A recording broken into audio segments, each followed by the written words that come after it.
Alors maintenant, j'aimerais faire une distinction entre le décor et l'acteur. C'est-à-dire qu'il y a des choses que l'on peut observer, entendre dans ce que les gens disent, dans ma façon de parler, en ce moment, pour vous, ou vous, si vous me parlez, qui parlent du décor, et d'autres qui parlent de l'acteur. À tout moment, il y a ça. Nous n'en avons pas conscience, mais à tout moment, nous nous appuyons sur le passé et nous ouvrons à quelque chose de l'avenir. Mais comme nous sommes coincés dans le passé, tous les problèmes sont comme on voudrait les résoudre en regardant au mauvais endroit. Je suis comme un acteur qui serait sur la scène du théâtre, qui aimerait commencer à jouer, mais qui, plutôt que de se lancer et d'accueillir l'improvisation qui est en train d'être là, est disponible pour commencer à improviser, okay, plutôt que de faire ça, il va rester coincé sur le décor et dire mon improvisation, ok, ça va, mais j'aurais préféré avoir une autre règle que celle-là. Donc il va discuter du décor. Il va aller voir le metteur en scène, il va aller voir l'accessoiriste, écoutez, c'est très bien. Oui, il m'en faut une bleue. Vous n'avez pas bleu, pourquoi vous n'avez pas pris bleu? Puis ce costume ne me va pas. J'aurais préféré un plus joli costume, en tout cas un plus joli costume que celui de mon comparse qui va me donner la réplique. Parce que moi, j'ai un rôle de roi à jouer là, ce soir, et si vous me donnez ce machin, ça ne va pas le faire. Et on va comme ça, pendant des mois, des années, parler des accessoires de sa vie, avec un psychologue, avec un médecin, avec un coach, avec tout un tas de gens, pour essayer de changer les accessoires, histoire que ça aille mieux, que ce soit plus facile de faire la pièce. Alors que si vraiment je suis présent, vous l'avez remarqué pour lesquels qui l'auront remarqué, mais si vraiment je suis présent, tout d'un coup, je suis présent ce qui m'entoure. Donc je suis lié aux accessoires de ma vie. Je n'ai pas besoin de m'en défaire. La présence induit ou implique du lien. Vous avez vu un film de Charlie Chaplin, j'imagine, un jour? Charlie Chaplin, en 1915, 1916, 1917, il n'écrivait aucun scénario. Il a commencé à écrire des scénarios quand le cinéma a commencé à devenir non muet. Parlant, merci. Parlant, parce que là, ça devenait compliqué. Mais il n'y avait pas de scénario. C'est-à-dire qu'ils improvisaient en permanence avec les accessoires qu'ils avaient. Dans notre vie, on ne fait juste pas ça. On a des accessoires, ça ne nous va pas, on voudrait les changer. Qu'est-ce qu'on a comme accessoire à disposition? Je l'ai dit tout à l'heure, quel est l'accessoire le plus proche que nous ayons? C'est notre corps, qui nous pose parfois des soucis. Et notre corps, il est comme l'univers qui nous entoure, comment dire, il a comme l'univers qui nous entoure différentes qualités. Il a une qualité bien physique, c'est-à-dire que l'on peut peser, mesurer, etc. Et puis cette qualité physique que l'on peut peser, mesurer, etc., eh bien, renvoie à la qualité physique du monde. Hein. Toutes ces choses qu'on peut peser, mesurer, etc. Tous ces détails que l'on perçoit, toutes ces choses que l'on peut voir. Et l'histoire, c'est que l'on croit être notre corps. On s'identifie à notre corps. Le corps, il nous est donné du passé, et on a l'impression que l'on est le produit de ce corps, de cette biologie. N'est-ce pas? C'est très naturel d'avoir cette impression-là. Mais du coup, il y a un certain ordre physique du monde qui nous va bien, celui auquel on s'identifie, justement. Et puis un certain ordre physique du monde qui ne nous va pas, c'est celui auquel on ne veut pas s'identifier. Pour notre corps, par exemple, le fait de problèmes corporels, même l'imagination que ce corps pourrait être complètement pulvérisé après un certain stade avancé dans la chronologie future, là, ça ne nous va pas forcément. N'est-ce pas? Pas super sympathique comme il est. Donc il y a un ordre du monde qui nous va bien, un ordre du monde qui ne nous va pas. On s'identifie à un certain ordre du monde, même du point de vue extérieur. Hein. Moi j'aime bien quand les chaises sont bien rangées, j'aime pas quand c'est le bazar. J'aime bien quand chez moi c'est bien rangé, j'aime pas quand il y a le bazar. par exemple. Et puis le bazar, c'est très personnel. Certains s'identifient à une certaine forme d'ordre, et puis d'autres à une autre forme d'ordre. Vous suivez jusque-là? Quand on s'identifie à quelque chose, eh bien, on va mettre une valeur dans cette chose. Donc forcément, il y aura des choses qui n'ont pas cette valeur. Donc le monde se polarise entre quelque chose qui est bien et quelque chose qui est mal, physiquement parlant. Et puis c'est pareil avec, dans mon corps, tout ce qui fait que ce corps est vivant, avec des cycles biologiques, exactement comme les cycles de la vie. Le cycle des saisons, par exemple. Et tous ces cycles que l'on peut connaître. Il y a des cycles qui nous vont bien. Par exemple, j'aime beaucoup le fait que, je blague en fait, je m'en fiche un peu, mais j'aime beaucoup, par exemple, le fait que tous les 7 jours, il y a le week-end qui recommence. C'est un super cycle, ça. Et puis il y a d'autres cycles qui ne me plaisent pas. Par exemple, j'aime pas imaginer que si j'ai divorcé 2 fois, il y a une 3e. Ça, c'est un cycle qui ne va pas. Ça. Les répétitions, comme ça ne va pas. Et on connaît tout ça. Il y a des choses qu'on n'aimerait pas voir se reproduire. D'autres qu'on attend avec joie, voire impatience. Ben là aussi, on polarise, parce qu'on s'identifie à certains cycles, et d'autres, on les refuse. On polarise l'univers du point de vue de la vie. Puis il y a des sentiments qui me sont donnés, enfin, la capacité d'avoir des sentiments me sont donnés, m'est donnée. Et puis il y a des sentiments auxquels je m'identifie, c'est-à-dire qui me vont bien, c'est tout moi, je suis content quand je suis content. Et puis des sentiments qui ne me vont pas. Donc ils sont classés en bons sentiments et mauvais sentiments. Et c'est comme ça parce que je me prends pour mes sentiments. J'ai l'impression que c'est moi.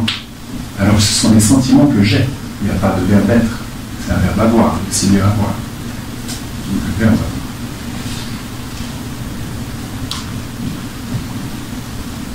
Et puis il y a l'identité que je pense avoir aussi.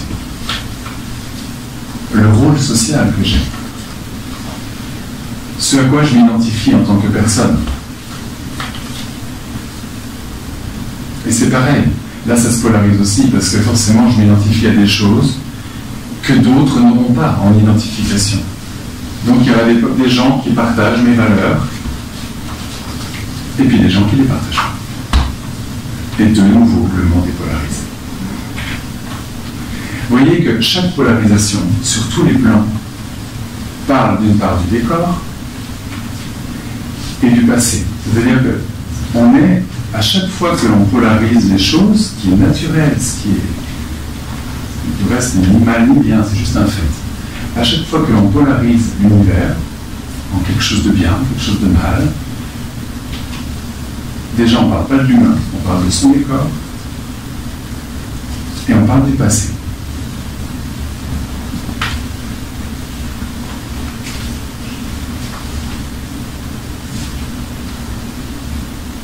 Et quand je dis passé, ben c'est tout ce à quoi je peux penser avant et tout ce que je peux projeter plus loin. Ce qui fait que si je suis dans un truc qui ne va pas, ben je pourrais projeter plus loin dans le futur que ça pourrait être bien après. Puis si ça va bien maintenant, je pourrais avoir peur que ça soit moins bien après, etc. Et de voir que les problèmes que l'on a à cet endroit-là, en fait, j'ai l'air comme ça, tous les problèmes que nous avons dans notre vie, sans aucune exception, concernent l'un de ces 4 domaines. Mais sans aucune exception.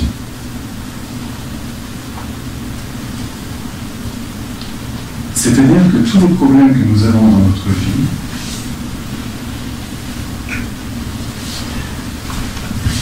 sont, comme je le disais tout à l'heure, s'expriment dans le décor de notre vie. Ça peut être un décor très intime, dans la vie des sentiments par exemple, dans les pensées ou je ne sais où, mais s'exprime dans notre décor ce dont nous avons à disposition et est causé par ce qui de l'avenir veut devenir présent. C'est causé par nous-mêmes qui est en train de s'éveiller à quelque chose.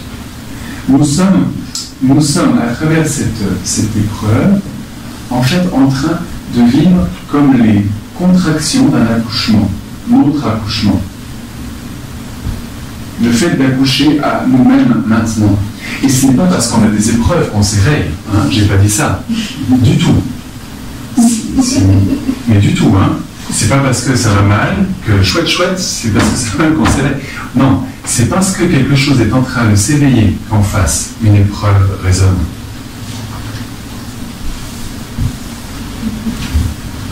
C'est vraiment important à comprendre. Oui, je répète, hein, c'est pas parce qu'on a des épreuves qu'on est en train de se réveiller. Hein. Mais l'inverse, quelque chose est en train de se révéler. Une ressource que l'on n'avait pas est en train de devenir présente. Et de ce fait, nous traversons une épreuve.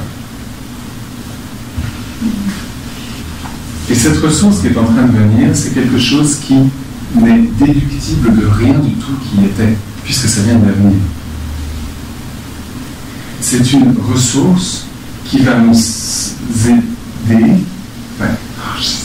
C'est difficile parce que quand on parle d'avenir, on n'est plus chronologique. Donc, c'est en train de faire un drôle de nœud là-haut quand j'essaie de vous expliquer ça. C'est une ressource qui, lorsqu'on l'aura, fera que nous serons vraiment présents. Tellement présents à cette épreuve, qu'il n'y aura plus d'épreuve en fait. Elle ne sera plus vécue comme telle. Peut-être qu'extérieurement, ça sera tout aussi difficile, mais ça sera vécu tout différemment. J'ai une connaissance en Bretagne, du côté de Brest, c'est la pointe Finistère, c'est la pointe de la Bretagne en France, qui est marin-pêcheur, et ce marin-pêcheur a deux amis, avec lesquels il était un jour en bateau, enfin deux amis, donc c'est pas ça, deux collègues de pêche, de pêcheurs, avec lesquels il était un jour sur son chalutier. Ils sont partis plusieurs jours en mer. L'un des deux qui l'accompagnait était sous du matin au soir, et du soir au matin. Pas très utile. Et en tout cas, il chante bien, paraît-il. Et le deuxième comparse qui l'accompagnait était un jeune bleu, comme on dit, donc sans aucune expérience. Et ils se sont pris une tempête de tous les deux, une bonne vieille tempête des familles, qu'il n'avait pas prévu. Il m'a dit, j'étais un peu idiot sur ce coup-là, j'ai pas bien regardé Météo France, parce que c'était vraiment, ils étaient tellement beau tout le temps que le truc était prévu par Météo France. Ils avaient réussi à trouver certaines causes météorologiques pouvant prévoir que... N'empêche qu'il s'est pris là-dedans. Et ça a été très difficile. Mais arrivé au port, ils ont réussi à arriver au port, c'est pour ça qu'il a pu me raconter l'histoire. Arrivé au port, cette connaissance a remarqué une chose. C'est qu'il s'est découvert vraiment le pied marin. C'est pas mal pour un marin. Mais comme jamais. C'est-à-dire qu'il n'avait pas de problème de mal de mer, il n'avait pas la nausée dans le gros temps. Mais là, il a découvert, arrivé au port, que quelque chose qu'il pensait acquérir bien plus tard dans sa vie, une ressource profonde, une stabilité vraiment inébranlable, qu'il pensait découvrir bien plus tard quand il avait encore plus de bouteilles dans sa vie, il l'avait trouvé là. Et que c'est parce qu'il avait à la trouver qu'il avait à traverser cette tempête, il ne l'aurait jamais remarqué. Et que, en fait, dans cette tempête, ayant trouvé ça, la tempête n'était pas si grave. C'était une forte tempête. Mais ce n'était pas une aussi forte tempête que les petites tempêtes qu'il avait déjà traversées. Parce que quand on n'a pas de stabilité intérieure, il suffit d'une petite houle pour s'agripper au bastingage. Vous savez, ce n'est pas la quantité de vagues qui fait la tempête, c'est le manque de stabilité.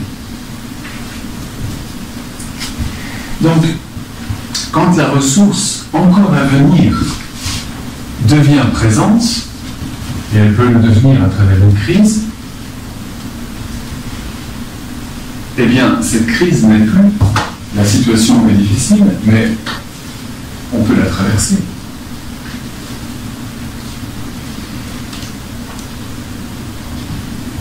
Et comme il y a, comme il y a 4 endroits dans lesquels les problèmes peuvent se présenter, puisqu'on se prend pour notre corps dans ce qu'il a de physique, pour les cycles de la vie, on se prend, je ne l'ai pas dit tout à l'heure, mais tous ces cycles de la vie pour lesquels on se prend les choses qu'on aime bien, les choses qu'on n'aime pas, c'est pareil, entre génération à génération à génération, on se prend pour le fruit des générations passées.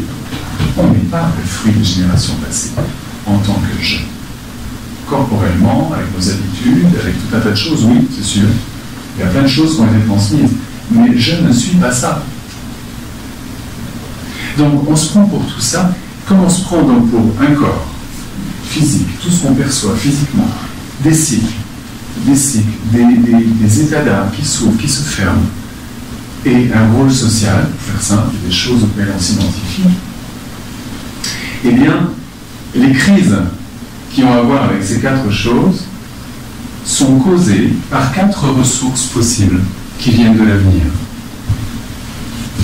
Il y a quatre ressources fondamentales que j'aspire à rendre présentes. Platon en parlait dans La République. Il a nommé ça, à l'époque, quelque chose qu'on traduit en français comme vertu cardinale. Les quatre vertus platoniciennes. Il en parle d'une façon très christique, c'est-à-dire qu'il y a des trucs qui nous manquent un peu à ce que nous, on peut vivre aujourd'hui. Mais ce sont exactement les mêmes. Pour faire très simple, il nous parle de... Alors ce sont les latins qui ensuite ont traduit ça, mais je vais les nommer un peu comme Platon les aurait... Non, comme les latins les auraient nommés de Platon, plus exactement. On connaît la prudence, la tempérance, le courage et la confiance. Ce sont les quatre vertus platoniciennes. Et vertus cardinales même. Parce qu'une vertu, ça vient de force, en latin. Vertu, ça vient de exercer, en fait. Vertu, c'est un truc qu'on exerce. Et cardinal, ça vient de cardo, ça veut dire un truc qui retourne. C'est un exercice qui fait que les choses se retournent. Je suis plus là, je me suis retourné de l'autre côté pour être vraiment présent. Alors je vais vous parler de ces quatre vertus. La prudence, c'est pas juste faire attention à ne pas mettre ses doigts dans la prise électrique, c'est pas ça. La prudence, elle concerne la stabilité intérieure. Est prudent celui qui n'est pas pris par ses sentiments dans un sens comme dans l'autre, et qui peut avoir un jugement stable, qui n'aura donc pas de préjugés. Les préjugés sont des imprudences de ce point de vue. On pense imprudemment lorsqu'on préjuge. Mais alors comment acquérir cette stabilité intérieure? Je ne réponds pas encore à la question. Je vais en parler un petit peu après. La tempérance, c'est pas simplement arrêter de boire l'eau de vie, hein. C'est pas ça. On en a fait ça. Quelqu'un qui est tempérant, c'est quelqu'un qui fait attention à pas trop boire. C'est la définition qu'on a dans le dictionnaire. Mais non, la tempérance, c'est la mesure, c'est la bonne profondeur qu'il y a entre ce que je perçois physiquement du monde et mon état intérieur, c'est-à-dire la profondeur que je peux avoir intérieurement. Toute la profondeur qui me permet, par exemple, de me faire des images à l'intérieur, d'accueillir intérieurement tout ce que j'aurais perçu, les phénomènes que je vois. Quelqu'un qui n'est pas tempérant est pris dans plein de petits détails. Il est pris dans plein de petites informations. Il n'a pas le recul pour voir un phénomène. Il n'aura jamais vu un coucher de soleil ou un lever de soleil. Mais il aura vu ici du bleu, ici une corneille ou un carouge à... Comment il s'appelle celui-là? À épaulette, voilà, j'ai appris hier, c'est pas encore arrivé. Un carouge à épaulette, mais il n'aura pas vu un paysage sans tempérance, sans mesure. Il sera allé trop vite à faire sa petite photographie, très content, et il sera passé à autre chose. Le courage s'exerce lui aussi au présent. Ça sera une des ressources capitales. Il s'exerce, j'en parlerai peut-être encore tout à l'heure, il s'exerce dans le pas à pas que l'on fait, dans la constance que l'on a de ne pas oublier l'objectif à chaque pas que l'on fait et à ne pas se projeter trop loin, juste un pas après l'autre. Ça, c'est du courage.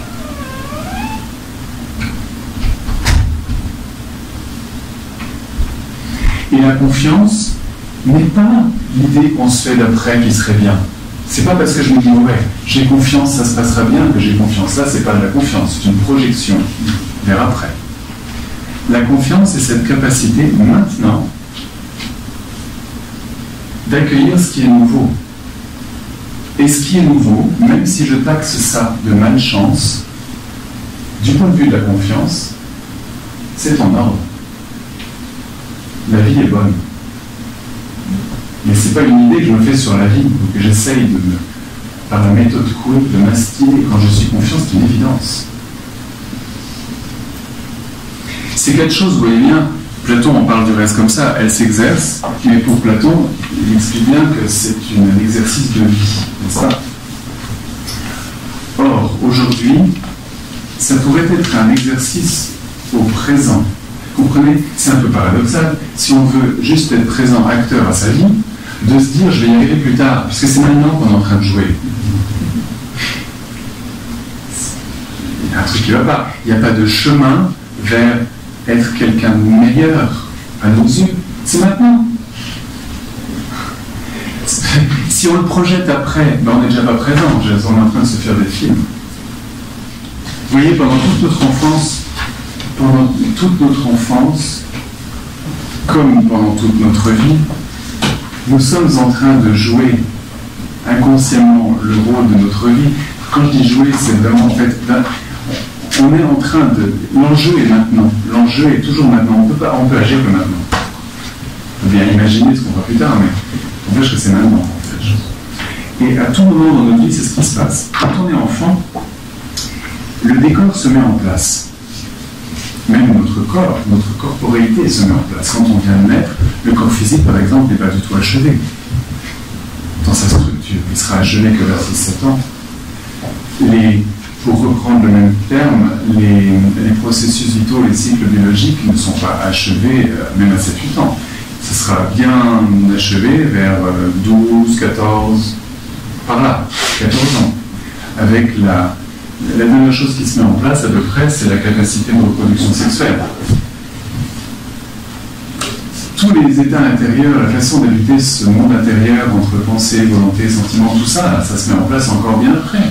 Il faut encore pas mal d'années, jusqu'à 18, 21 ans, 25 ans peut-être, pour que cette part du décor se mette en place. Et je ne vous parle pas encore du rôle social et tout le bazar. Donc, les choses se mettent en place, et en fait, là je vous l'ai dit chronologiquement, elles se mettent en place depuis l'avenir. C'est-à-dire que depuis l'avenir, toujours ça agit, tout ça. Et quand on est enfant, en fait, ces qualités de l'avenir nous sont comme transmises à travers les adultes qui nous entourent. C'est-à-dire que nous agissons à travers les adultes qui nous entourent. Alors on pourrait se dire, voilà, mais j'étais mal entouré, moi.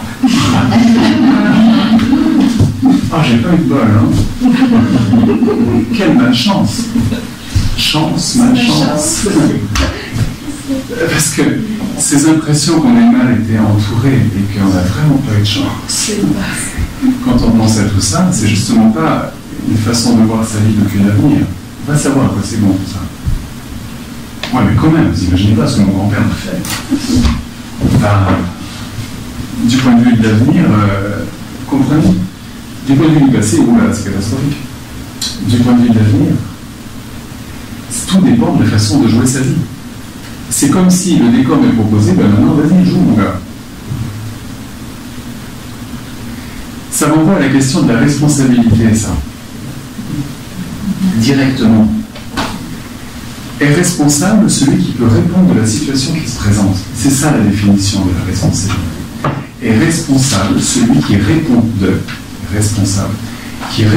la situation qui se présente.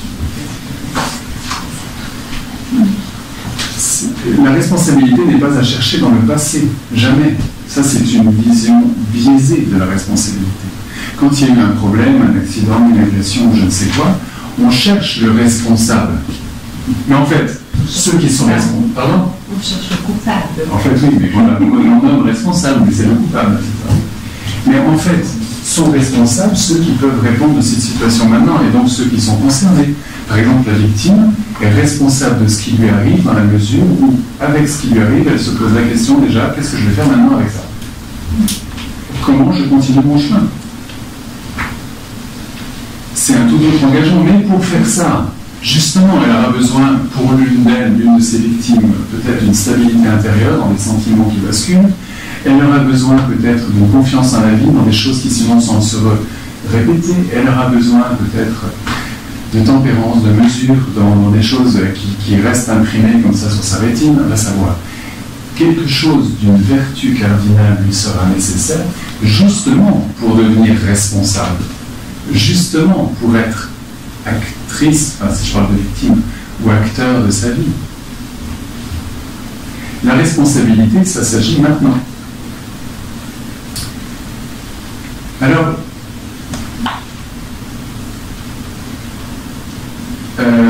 comment je vais faire ça? Je vais vous présenter un petit exercice, un nouveau, juste pour que vous touchiez du doigt une façon de faire. Ces exercices ne doivent évidemment pas être assortis à chacun d'entre vous, parce qu'il faudrait un entretien personnel, mais juste que vous ayez une idée de la chose. Vous voyez, si je prends juste l'exemple de... Je vais prendre deux exemples. Déjà, l'exemple des sentiments qui s'ouvrent et qui se ferment. Il y a des sentiments que j'aime bien et des sentiments que j'aime pas. Par exemple, quand je suis avec une certaine personne, j'aime bien les sentiments que j'ai vis-à-vis de cette personne, mais j'aime pas quand cette personne fait comme ceci ou comme cela, parce que du coup, je me sens moins bien avec. Ça peut être un enfant qui nous est proche, qu'on aime profondément, puis alors, de temps en temps, qui nous est moins sympathique. Par exemple, ça peut être le chum, la blonde, ça peut être n'importe qui est très proche. Un parent, un ami, n'importe qui, un voisin, qu'on aime beaucoup, beaucoup, mais qui parfois ne nous plaît pas du tout dans ses agissements. Ça va? Vous visualisez tous quelqu'un?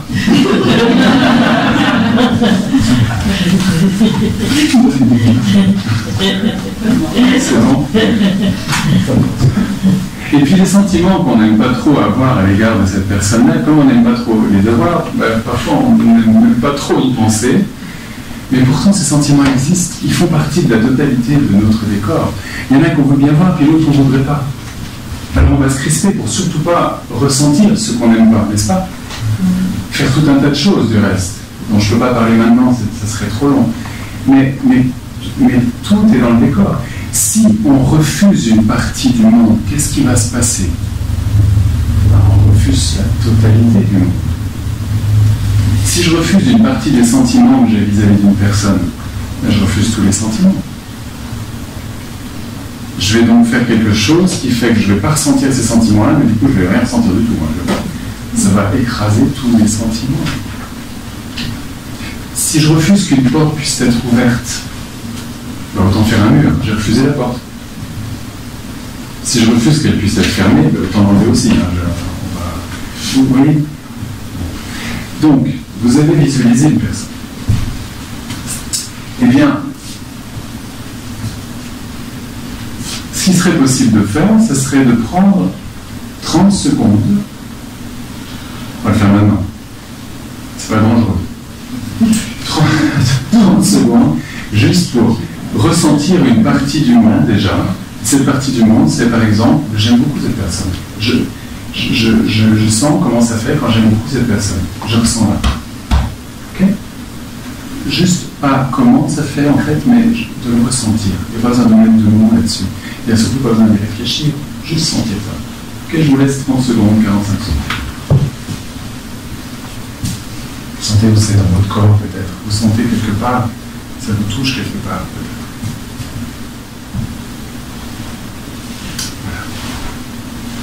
Maintenant, vous prenez tout autant de temps, 30-45 secondes, pour ressentir de l'autre côté. Cette personne, peut-être, vous trouvez les mots qui vont bien, mais en gros, c'est m'énerve, j'aime pas quand elle fait ça, je ne me sens pas bien avec.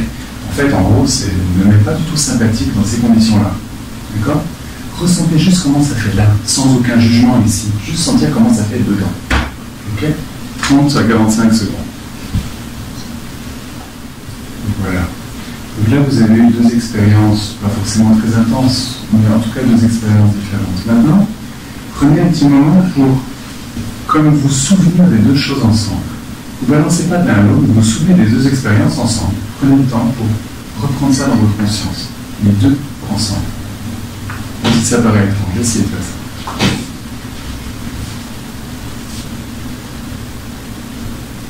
Il n'y en a pas un qui est mieux que l'autre, hein. C'est les deux ensemble. Alors j'ignore comment ça fait pour vous, parce que ça dépend un peu de l'intensité du première expérience, mais peut-être que le ton a changé. Est-ce que quelqu'un a remarqué quelque chose en faisant ça? Moi, je me suis sentie on. Je me suis sentie que ça faisait on. Non. Oui, peut-être. D'autres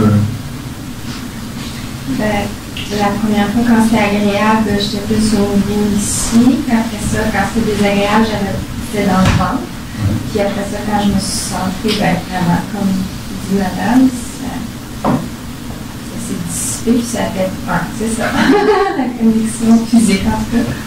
Voilà. Vous réessayerez pour vous. Moi, je vous invite vraiment à faire cette chose-là. Ce serait comme une prescription médicale. Vous pourriez faire ça 3 minutes tous les jours pendant 3 semaines. Vous pouvez même changer de personne à chaque fois. C'est peu importe. C'est juste l'expérience de le faire maintenant, à chaque fois. C'est effectivement. Est-ce qu'on peut le faire avec deux personnes différentes? Il y en a quand même beaucoup. Non, Je ça verrai,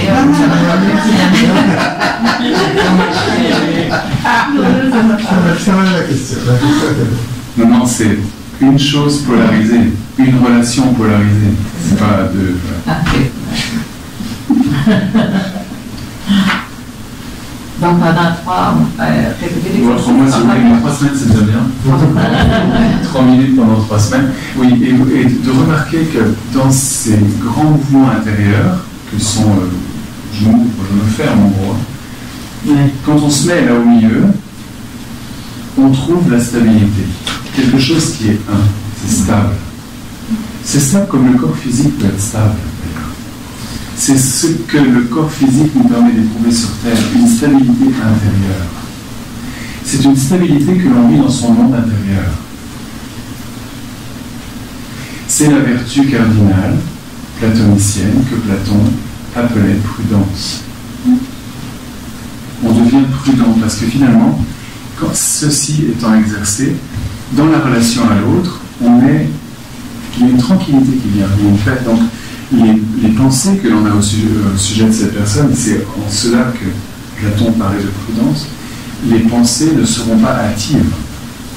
Si quelqu'un commence à m'énerver alors que je l'aime bien, je ne vais pas avoir tout un tas de jugements qui viennent très vite, du genre qu'est-ce qui m'énerve de nouveau celui-là, ou je ne sais quoi. Il y a comme une stabilité qui est là, ce qui fait qu'on est disponible à cette rencontre autrement.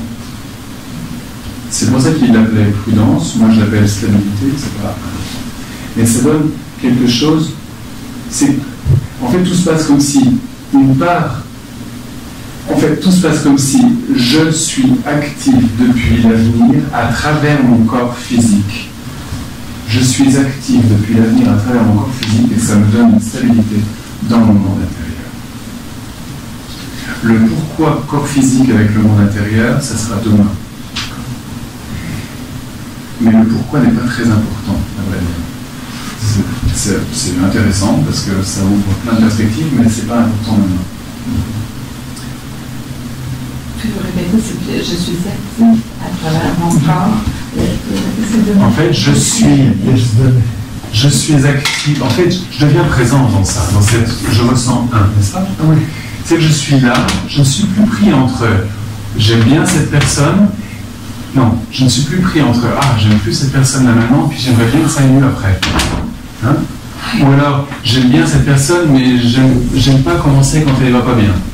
Je suis plus pris dans des intervalles comme ça, entre ces deux choses-là, en les unissant en moi, je deviens présent. Et là, cette présence, elle se fait à travers le corps physique. C'est-à-dire que c'est comme si de l'avenir, j'habite mon corps physique et c'est de dedans que je sens cette stabilité. Ok? Les 4 vertus cardinales platoniciennes ont à voir avec une part de notre organisation corporelle que l'on habite depuis l'avenir. Ok. Je vous donne encore un exemple et puis après je pense qu'on fait un échange et puis la soirée sera bientôt terminée parce que ça fait déjà 1h30 que je parle. Puis de rien.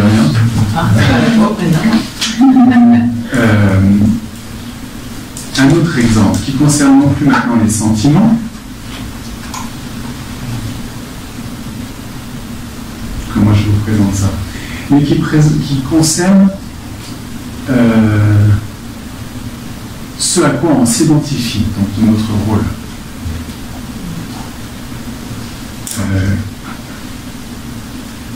C'est-à-dire qu'il y a des valeurs, voilà. Il y a des valeurs auxquelles on s'identifie. Des choses qui, si elles n'étaient pas là, feraient que notre vie serait bien morte. Ça peut être un être, quelqu'un, qui me donne confiance en la vie, qui fait que la vie est belle.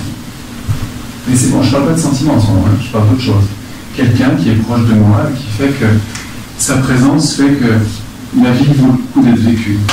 Ça peut être ça, ça peut être une idée que j'ai, une orientation spirituelle, ça peut être une identification ethnique, ça peut être je ne sais quoi, un truc qui est super important dans ma vie. Et qui fait que je soigne cette chose comme la prunelle de mes yeux, c'est très important pour moi, parce que si cette chose n'était pas là, alors ça sert à quoi de vivre? J'exagère, je force le trait, hein, mais vous comprenez ce que je veux dire? Oui.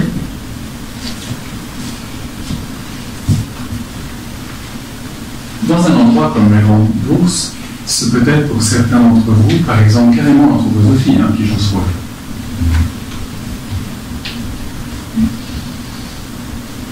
Ça peut être un enfant, ça peut être le Québec, ça peut être quoi que ce soit d'important à vos yeux qui, s'il n'était pas là, cette chose, si elle n'était pas là, wow, la vie serait soit triste, soit morne, soit plate, soit sans sens, vous voyez, quelque chose comme ça. Est-ce que vous avez tous identifié quelque chose? Eh bien, là on n'est pas du tout sur le plan des sentiments. Vous avez vu, on est sur le plan en fait, on est sur le plan des valeurs identificatoires. Parce que la chose que vous avez identifiée, forcément, qu'il y a des gens qui la partagent. C'est obligé.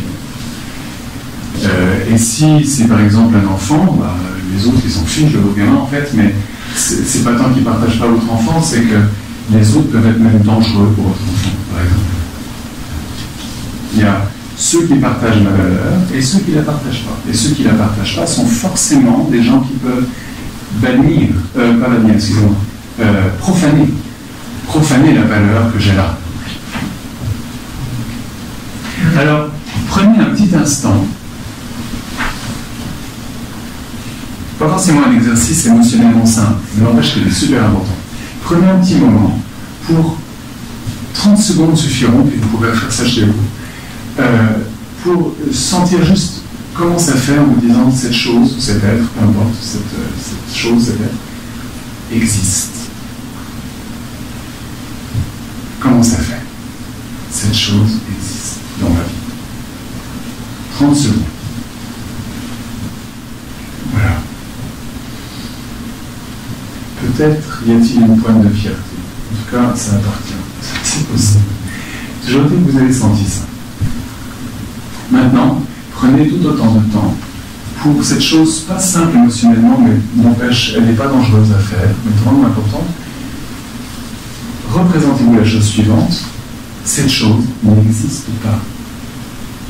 Comment vous vous sentez dedans? Et remarquez que c'est ni mal ni bien, c'est juste superbement différent. Ressentez cette différence-là. Cette chose, cet être, n'existe pas.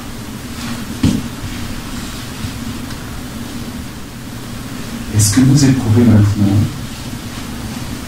Souvenez-vous-en tout en vous souvenant de la première expérience, les deux ensemble. Prenez-les les deux ensemble. Comment est-ce que cela fait?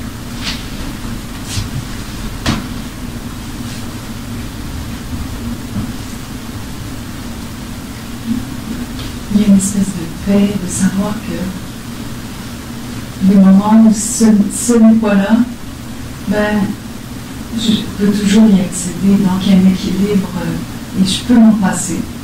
Il y a de la paix dans s'en passer. Sachant que cette chose-là peut être disponible. Donc, comme un équilibre. Oui.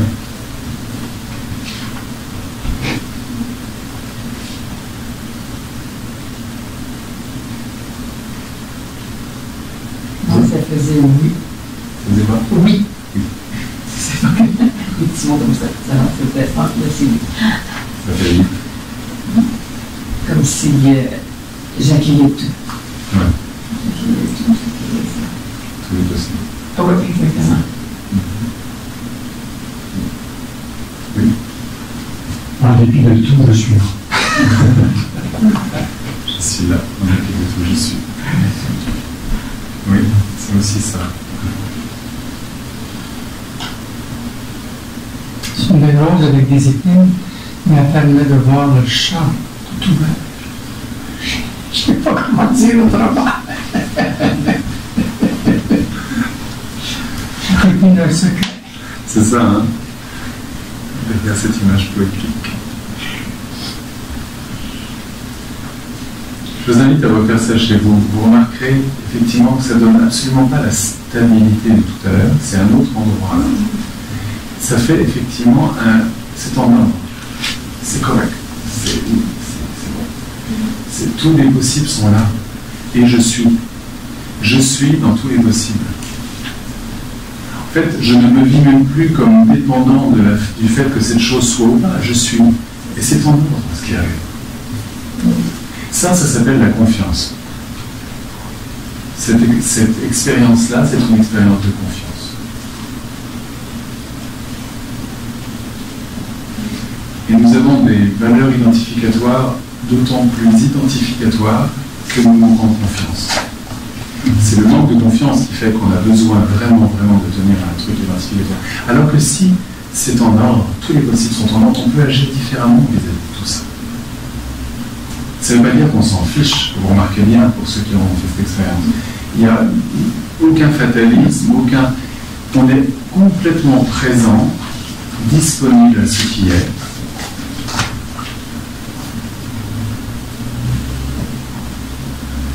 Et donc tous les possibles peuvent survenir pour le mieux, pour le meilleur, parce que l'avenir est bon.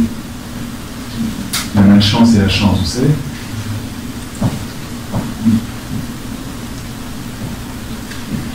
Voilà ce que j'avais envie de vous apporter ce soir. Ces exercices très pratiques, vraiment je vous invite à les faire. Jouer avec, si je puis dire, expérimenter. Ce sont des exercices qui rendent présentes dans deux des vertus cardinales, qui sont la première, la prudence ou stabilité intérieure, à travers le corps physique, et la deuxième, la confiance, à travers l'organisme de chaleur, à travers la chaleur de notre être, je vais dire comme ça.